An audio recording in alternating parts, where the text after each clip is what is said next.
There's literally thousands of cities all around the world that we can do podcast episodes on. On top of that, I've designed everything to be evergreen. So that way, whether we're talking today or somebody listens to it 6 months after it's released or 3 years after it's released, all the information should still be relevant, assuming that the businesses we talk about are still alive and well. Most hosts never achieve the results they hoped for. They're falling short on listenership and monetization, meaning their message isn't being heard and their show ends up costing them money. This podcast was created to help you grow your listenership and make money while you're at it. Get ready to take notes. Here's your host, Adam Adams. Hey, what's up, podcaster? Today I'm recording in my car, but that is not a problem. I'm heading to the doctor, and I've got Lee Huffman with me, and he's got a podcast called We Travel There, and it fits in with his business. And right before we started to press record, he was telling me some good stuff about his company and his podcast, how they work together and how he makes money. And I think that's a good place for us to start with the interview today. If you could share that, Lee, and then after that, I'm going to ask you a bunch of questions that are really mainly for a brand new podcaster. That's our listener today, is somebody who's been podcasting less than 2 years, or maybe they're just about to launch for the first time. So I'm going to ask you a bunch of questions on your experience, your journey that'll help them. But I think certainly understanding how does Lee's business and podcast fit with each other can support any of us who have a business and we want to have a podcast that fits with it as well. Absolutely. Yeah. So again, my name is Lee Huffman. I'm the host of the We Travel There podcast, where I interview local people from all over the world to find out the best things to do in their city. My primary business is called Bald Thoughts. It's a travel blog where I teach people how to use miles and points to travel for free. And I've been doing that for about 10 years. And I did it basically as a side hustle when I was working in corporate finance for a bank in LA. Just something fun to do other than sitting there with PowerPoint and Excel all day. So it gives me a chance to tap into my creative spirit, right? And when I left the corporate world 4.5 years ago, I said, you know what? One of the things I wanted to do was reach out to people and be able to have that voice with them through a podcast versus just writing blog posts all the time. Because no matter how much somebody loves you, no matter how much somebody like information they find from your blog post, there's a limit as far as how many articles they're going to read on your site at one sitting, right? Whereas I know just me personally, if I love a podcast, I'm going to listen to every episode and I'm going to listen to every minute of that episode. And so it's a way to, one, have people binge on your content. Again, personally, because I listen to a lot of podcasts, you almost feel like you become friends with the people that you listen to. And I think it's a great way to build that relationship with people by them hearing your voice.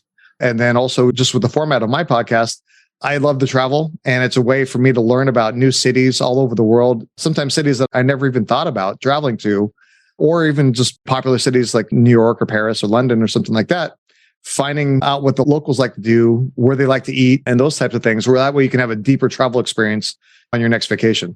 So I can understand more about the podcast. Is this only out of the country? Is it only within the country? Or is it literally worldwide? You might interview somebody from Denver one day and from Denmark the other. Yeah, it's literally all over the world. Right now I have about a little bit over 240 episodes. A lot of US, but also a lot of Europe and Asia and Africa, South America, Australia. I mean, it's literally everywhere around the world. And it's big cities, it's small cities.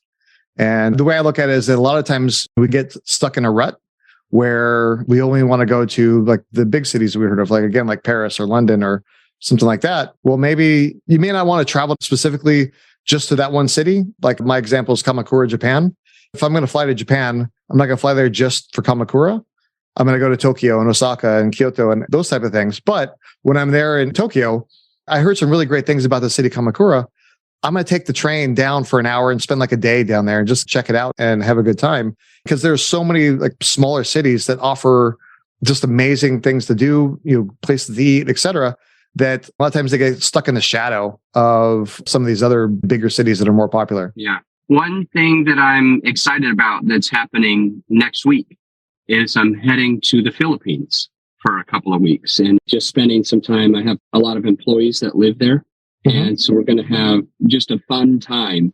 One of the things that I never knew is one of the 7 wonders of the world is in Bohol, Philippines. It's called Chocolate Hills. We're going to go and do that and some boat that is supposed to be famous as well, that it's called like the floating restaurant or something. Okay. Anyway, so I'm curious if you would want me to put you in touch with somebody from my team or the Philippines to just tell you a little bit about Cebu or Bohol or Manila or something like that.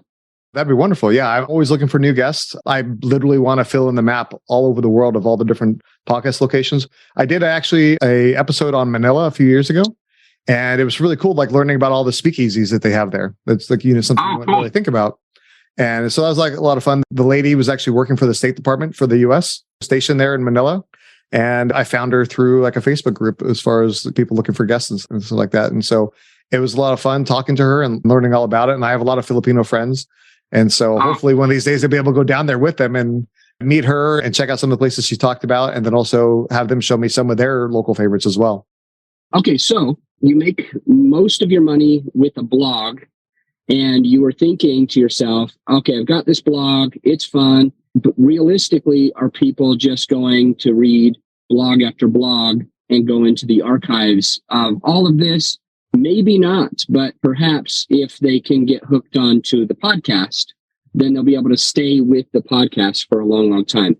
I'm curious, when you say you make money, a significant amount of your income from the blog, what do you mean there? Do you mean that you're getting clients, that you're helping them to hack into credit cards and points? Do you mean that you've got sponsors? How do you make that money, out of curiosity? Sure. Yeah, actually, just to clarify, most of my money comes from freelance writing. So I freelance write for a lot of like the major names like NerdWallet and The Points Guy and US News and Forbes and those types of things. But I do make a decent amount from my website, primarily through like affiliate income, sponsored posts. Like say somebody clicks on a credit card affiliate link, it applies for the card, gets the card, then I get paid from that. So a lot of different avenues that way. Is one of your credit cards that you suggest, is it the Southwest card? Really, I look as depends on where you want to go. I have a free course on my website where it walks people through the process of, hey, let's figure out where you want to go first. Because like as much as I love Southwest, I've had the Southwest Companion Pass every year since 2007. As much as I love it, if I want to go to Europe, those points aren't going to do anything for me. And so figuring out where you want to go first. And then from there, let's figure out the miles and points we need to be able to get you on that flight and get you there for significantly less, possibly even upgrading to like a business or first class flight, those types of things. That's really the way to go.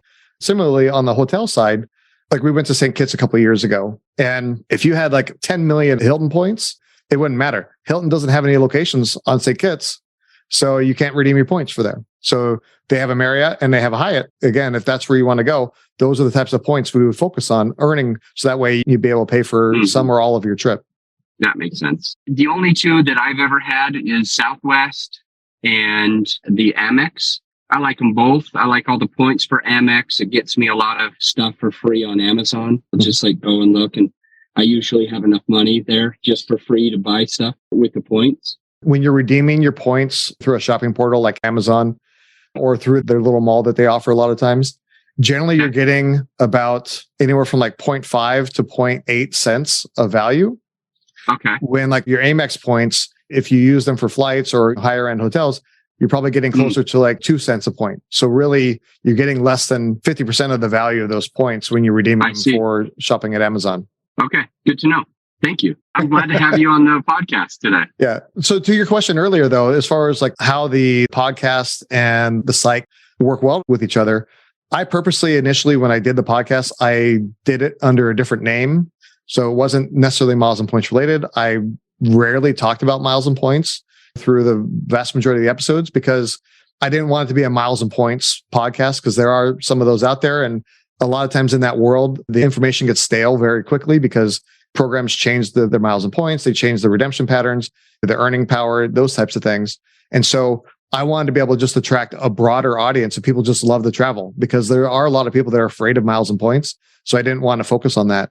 And so really, I want to encourage people to travel with the podcast and to think about new destinations or have a deeper travel experience when they travel. Like my tagline is travel like a local. But now that I've been doing it for 4.5 years, I'm slowly starting to introduce some miles and points into the conversation, et cetera, because no matter how much money you make, there's a limit as far as how much you can travel, right? Like you got to make some money and you have a certain amount of budget, you have other expenses. And so by incorporating some of the miles and points, saying, okay, hey, look, there's all these amazing places around the world that you want to travel to. let's figure out how to be able to save money so that we can visit more of them or have better experiences. Like, for example, a few years ago, I went to Paris with my buddy Dave, and we used miles and points for the flights and the hotels and everything else. Because we save so much money that way, we splurge on just this amazing, like 7-course duck dinner at La Tour d'Argent that's like right on the river overlooking the Church of Notre Dame, etc. But if we were paying cash for our entire trip, we probably would have been a little hesitant to spend $400 or $500 on that just incredible once in a lifetime type of dinner. Yeah, that's pretty cool. Love it. I was at dinner with a friend yesterday. She's a real estate investor, and she's got these 2 friends that are like trying to point hack. And I don't remember the detail, but I thought it was interesting. They go and buy the max amount of gift cards at like Staples or something like this. And then they go and change that for like cash somehow. And so like they just get like an insane amount of points, but they don't really do anything. She goes, "Do you do points and stuff?" I'm like, "Oh yeah." And I told her about my Amex and my Southwest. And she's like, "This is what they do." I'm like, "Oh, I don't do anything like that." Yeah, that's called manufacturer spending. And I used to do a lot of it. I don't really do much of it now. And a lot of those avenues of being able to do that have been shut down by the banks and by the retailers that you use and stuff like that. So it's definitely not a strategy that I would tell somebody that's just getting into miles and points or that's dipping their toes to worry about that at all. There's too many pitfalls, too many risks. And if things don't go right, they can go really bad very quickly. So I would hesitate to tell people to do that. I would more focus on what I generally tell people, like basically every 6 months or so, look at applying for a new card where you're going to get a nice welcome bonus towards the miles and points that you need to be able to book the next vacation you want to be able to take. And that's really the better strategy. You got yourself, you have your spouse, your friends, or whatever, incorporate all those together. And then from there, you'll be able to get enough miles and points to be able to take the type of trips you want to be able to do without wrecking your credit, without going way out onto the risk spectrum of doing these very complicated maneuvers that can be good if they're done right, but can go very bad if done wrong because they are so complex and nuanced. Unless you do it on a regular basis, it's very easy to slip up and mess up and do something wrong. Got it. Okay. Well, appreciate you going into that. And for the listener, if you're excited about this stuff, that's Lee's whole podcast is about traveling and maybe a little bit of stuff about miles and points now and again, but anything about traveling. And then you can connect with him there as well. So that link is in the show notes. Go ahead and scroll down, connect. Lee, let me ask you a few questions about your journey of podcasting. Sure. I think that you mentioned like you're around 200 episodes in. Could you remind me where you are? Yeah, this week is number 242. It's Monterrey, Mexico. And next week will be Amsterdam, Netherlands, and then Johannesburg, South Africa. Yeah, so like you said, it's a wide variety of cities all over the world. That's cool. With your podcast, it seems like you've got an advantage compared to the most common podcaster. I think a lot of podcast hosts get overwhelmed when they think of maybe crossing 50 episodes or 100 episodes or 200 episodes because we feel like, how am I going to figure out content? How am I going to come up with something new? Should I repeat an episode? Does it always have to be new? I can't think of it. What should it be? And so I like your podcast. One of the reasons that I like your idea of having a podcast is because there's got to be thousands upon thousands of cities in the world. And you're really looking for the small things, like when you talked about Japan and Tokyo and a few other cities as well. It's like you could really dive deep, which just means you have the ability to have more content easier. Let's just take Colorado. I'm here in Colorado right now. Mm-hmm. I left my house. I'm heading to the doctor. And I'm curious, like, if you were going to do an interviewee here in Colorado, or 2 or 3 or 5 or 10 of them, would you have one person in like the Colorado Springs, one in Fort Collins, one in Greeley, one in Denver, or would it just be 1 or 2 in just the biggest cities? No, I'm fine with small cities, big cities, as long as there's something like attractive to do there. A city, for example, that I did probably 6 months or a year ago is Moab, Utah. The city itself is small and there's not a whole lot to do there, but it's like the entrance to Canyonlands and Arches National Park. And so it's a lot of great things to do to talk about there. Yeah. The other thing is that, yeah, like you said, there's literally thousands of cities all around the world that we can do podcast episodes on. On top of that, I've designed everything to be evergreen. So that way, whether we're talking today or somebody listens to it 6 months after it's released or 3 years after it's released, all the information should still be relevant, assuming that the businesses we talk about are still alive and well. But beyond that, I actually have, because of the format, the way I've done it, I'm okay with having multiple people from the same city. I just space out those episodes, say like around 6 months apart at least. So that way it's like, when somebody's listening, didn't I just hear the city? So I space them out. Yeah. But I've had multiple episodes, like say, for example, Austin, Texas, right? And so the first one was Noah Kagan from Sumo. And then the next person was this person, Lillian Martin, who was 60-something-year-old like housewife. And so his suggestions as a late 30s single guy versus her suggestions as like a stay-at-home mom, vastly different. There's probably a little bit of overlap, but his favorite places to eat and things to do, there was not a lot of overlap between the two. And so when somebody's listening to the episodes and maybe they're searching on my site or through SEO, they come across the episode, maybe Noah's style and personality isn't really their cup of tea, but maybe Lillian's is, because they maybe feel more of a connection to her because maybe they're similar or whatever, that makes it a little bit more of a episode they want to listen to. Moab is literally my favorite city in the whole world so far. I love Moab. I don't probably know everything that those guys know, but I know a good bit, especially the Jeeping stuff. Oh, sure. So I want to ask you a few questions. Like, what would you say for the listener, a new podcaster, would be a good way to like launch a brand new podcast in 2023, 2024? If we're just starting, we never had one, and we're in the climate of 2023-ish, 2024-ish, what would be your suggestion on what to do first and what to focus on the most? Sure. Yeah. So I think the way that I did it, I think people can replicate that. First off, I listened to a bunch of podcasts, and as you're listening, you're thinking to yourself, okay, I like this part, I don't like that. And you're picking and choosing the best parts of all the different podcasts that you like to, because if you like them, there's a very good chance that a lot of other people like them as well. Right. And so you're picking the best stuff, almost like Frankensteining it together to create your podcast. I moved here to Nashville in like beginning of July of 18, and I started recording my first episodes beginning of August. So like a month later. And so what I did is I took a couple free courses and just listened to them. And at first I was hyped up. I'm like, okay, yeah, I'm going to do all the editing as well, and I'm going to learn how to do that. And then I realized, okay, wait a minute. It's better to probably outsource it to somebody that really knows what they're doing, that can do it much quicker and more professionally than I could do it. And it's better off for me based on what I can earn freelance writing and writing another article. I'm better off writing another article because the amount of time it would take for me to edit 4 episodes a month versus paying somebody to do it, I can earn many multiples of what he's charging me. Yeah. So it's better to outsource and utilize that arbitrage of your time. I also, from the very beginning, I'm very process oriented. I created certain steps through like Google Forms to be able to like do like an incoming sheet essentially for people that want to be on the podcast, where it's all the pertinent information that I need to be able to help fill out my show notes, to be able to tag them on social media and be able to connect with them, whether it's on the phone or email, etc. All that information is there. And that way people can, from all over the world, they can easily submit to be on my show, no matter what time of day or night it is, right? I'm getting all the pertinent information that I need. But also I did it because I wanted to put a little bit of a hurdle in there, because if somebody isn't willing to take some of these basic steps of filling in that intro form, and then I have another form that asks them some additional information about the city to help me do the research for the conversation as well as for the show notes. If they're not willing to help me provide that information to help promote them and promote their show, they're going to be a bad guest. Realistically, you're not going to have a good conversation. They're not going to help you promote the show when it goes live. And so I'm spending a decent amount of money and a lot of my time putting the shows together. I don't want to deal with somebody that's not going to reciprocate when I'm helping them promote their book, their course, their show, whatever it is. I'm basically giving them free advertising through my time in exchange for a little bit of information that my listeners are going to want. And so I think that's a solid exchange. If people aren't willing to do that, then that's not somebody I want on my show.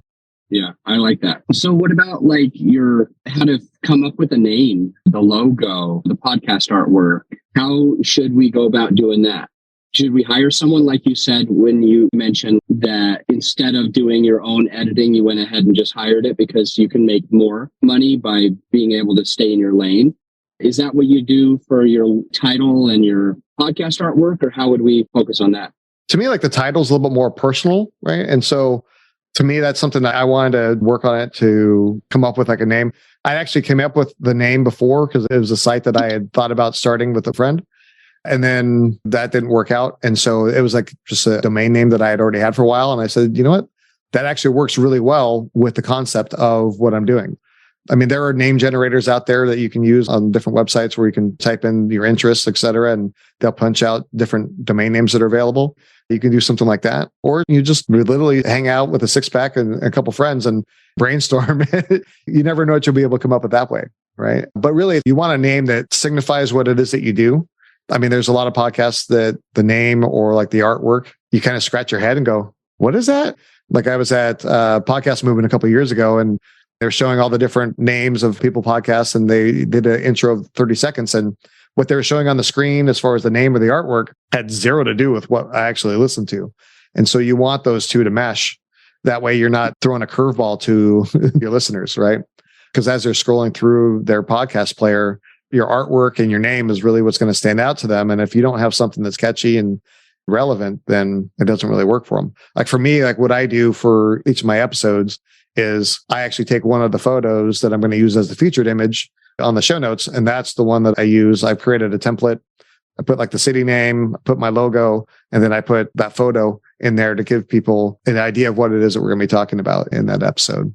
I had another question on the top of my head. And you in particular, I think, would be a good person to ask this to because you have guests all around the country. So a couple of things. You said you've got it automated so that anyone from anywhere in the world at any time of the day or night could always apply to get started to be an interviewee on your show. What I'm wondering is, A, how should we automate that stuff? And B, just because it's curious, what is it like for you interviewing people 6 hours and 12 hours different from your own time zone, even 14 hours in some cases different from your own time zone? At least that's what happens. I'm 15 hours from the Philippines right now. Yeah. Just based on how it all works out. Are you the one who like gives up your time and records at midnight or 1 a.m.? Or do you expect them to record at midnight or 1 a.m.? So how do you get guests? What is your automation? And then B, how are you being flexible or making them be flexible to get these recordings going? Sure, absolutely. I mean, I'm fortunate in the sense that I have complete autonomy with my time, other than being a soccer dad and driving my kids to school and to sports and everything.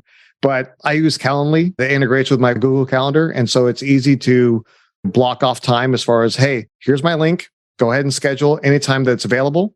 Again, because like you said, that people are all over the world and in various time zones, I always tell them, here's my standard time that I'm available. If these times don't work for you based on where you are in the world, based on your schedule, because a lot of them have like normal jobs and they're stuck at their desk 9 to 5, et cetera, then you have to be a little bit more flexible, even if they're in the United States, right? There's a lot of people that have those standard jobs.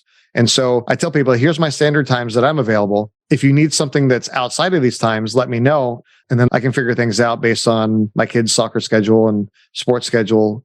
And I can do something later in the evening or on the weekends to accommodate that. How often does that happen for you? I want to interject on my own side first. It's just that I've got Wednesdays for recordings and there's like 5 slots. And I'll usually do 2 to 4 every Wednesday.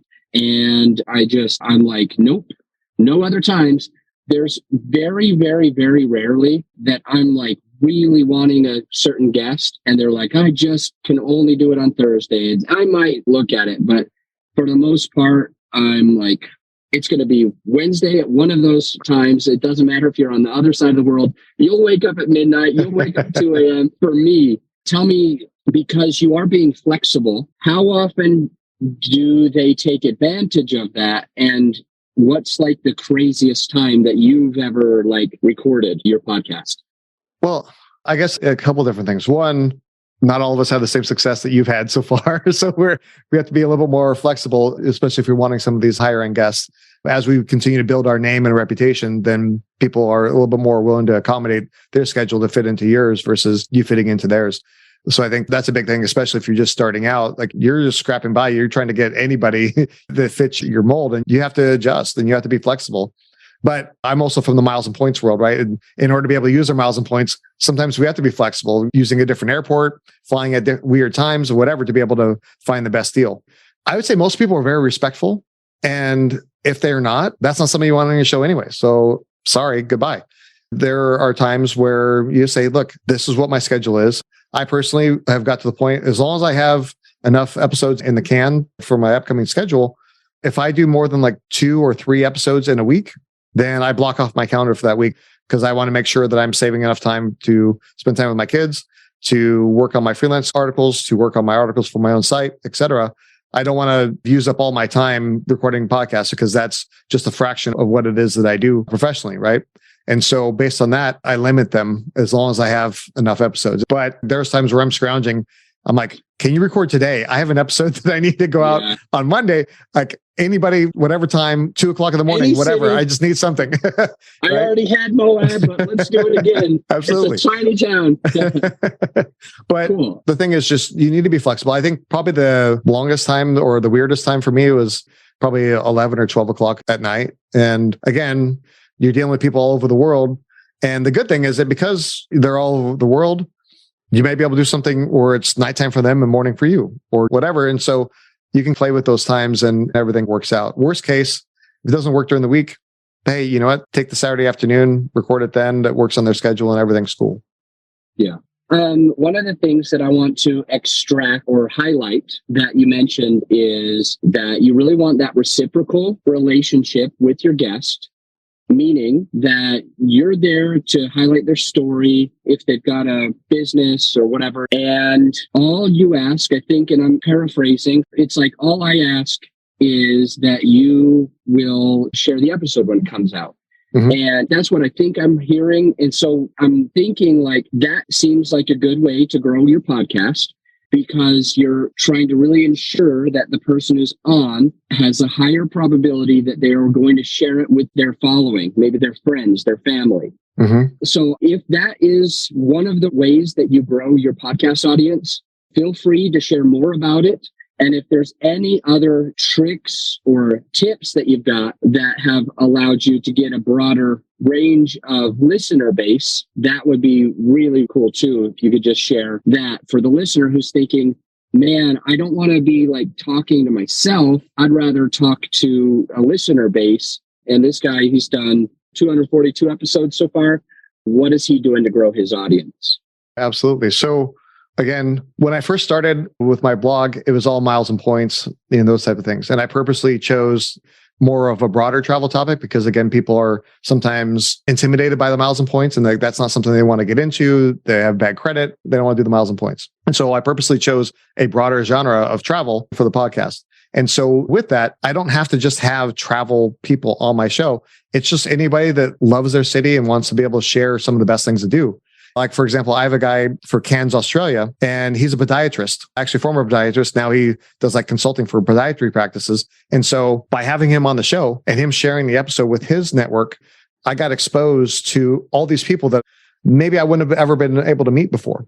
And so it's a good way to be able to not just limit cannibalizing your same audience over and over again, being able to reach out and meet different people from different types of industries that have information that's relating to the niche that you cover, right? So there's that. That's number one. When I have episodes released on Monday through Friday, every day they have an Instagram post and a post in a Facebook group that goes live. And then that way I basically have my VA use one of the photos from the show notes and a little bit of a snippet and post that on social media. We try to tag the Visitors Bureau. We tag the guest. We tag whatever business or restaurant or attraction. So hopefully that way they will amplify it and share it as well on their social media channels.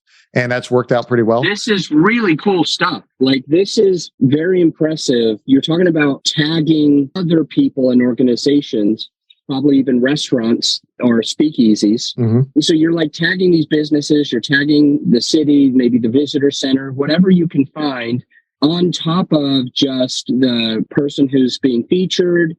And because of that, sometimes you're getting additional traction.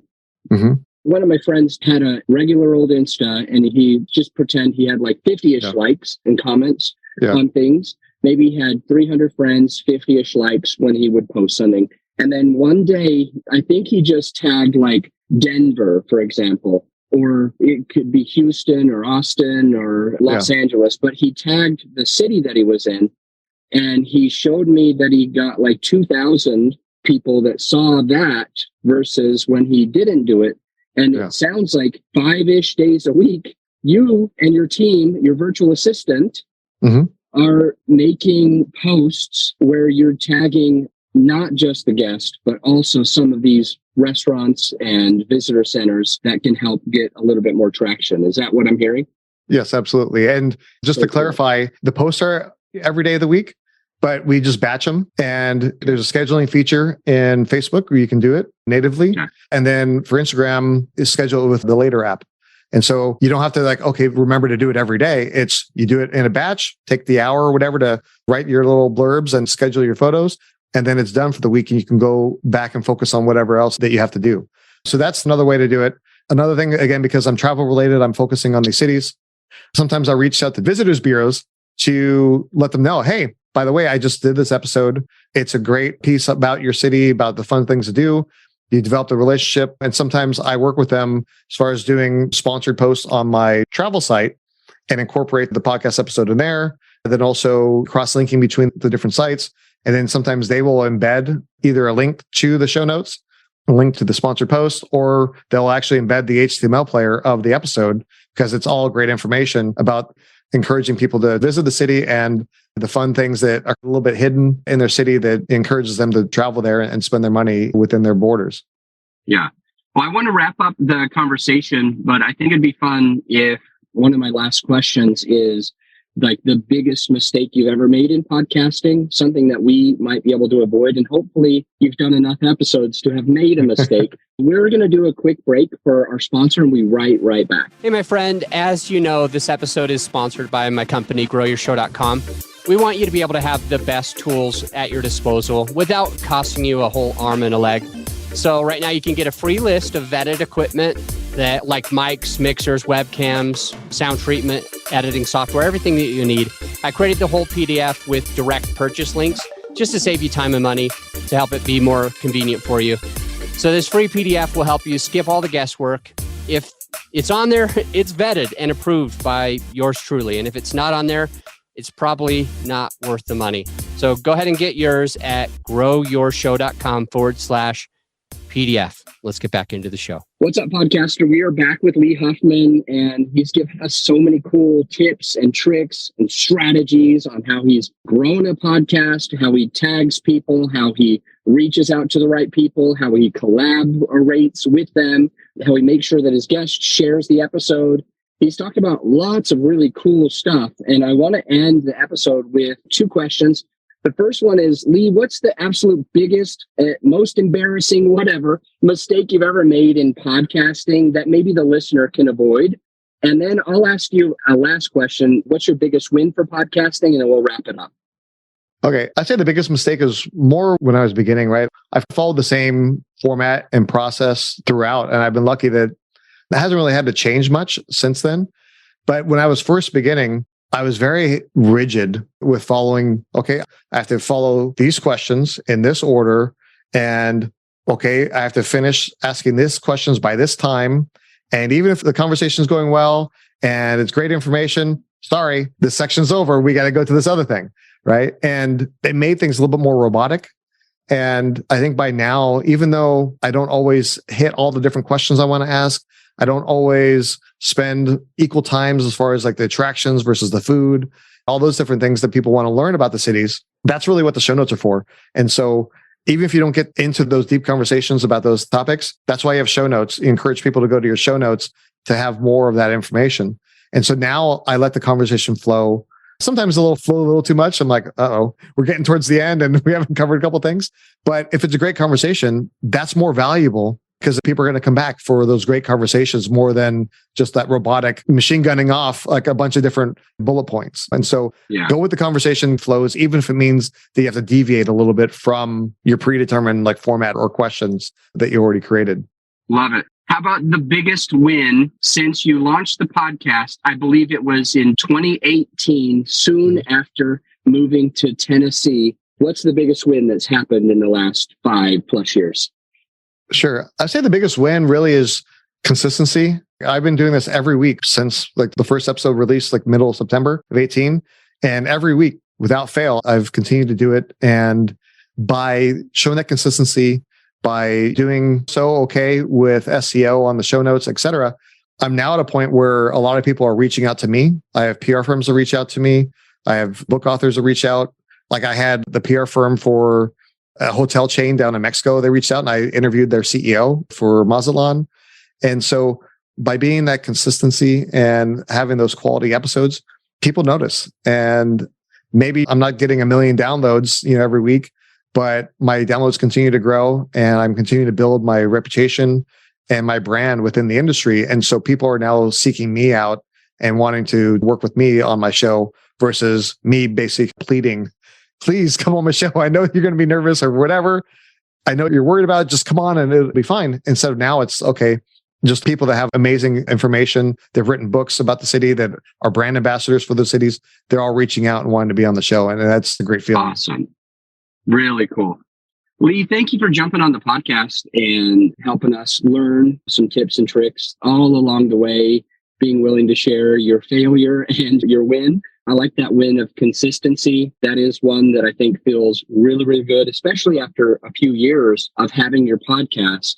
I always say to potential clients when they're asking me if they should start, I'm like, only if you wouldn't quit it anywhere before 3 years ever happens, because it seems like when you hit the 3-ish year mark, you're getting a lot more traction and the things are starting to make sense and then you're used to it. And that consistency, I think, is incredibly important. So thank you for jumping on. And to the listener, all of Lee's links are in the show notes already. The link to his podcast, website, any social that he wants you to have, it's already down there. So scroll down, connect with him. And you can check out his podcast. If you do, give him an honest rating review. Let him know where you heard about his podcast.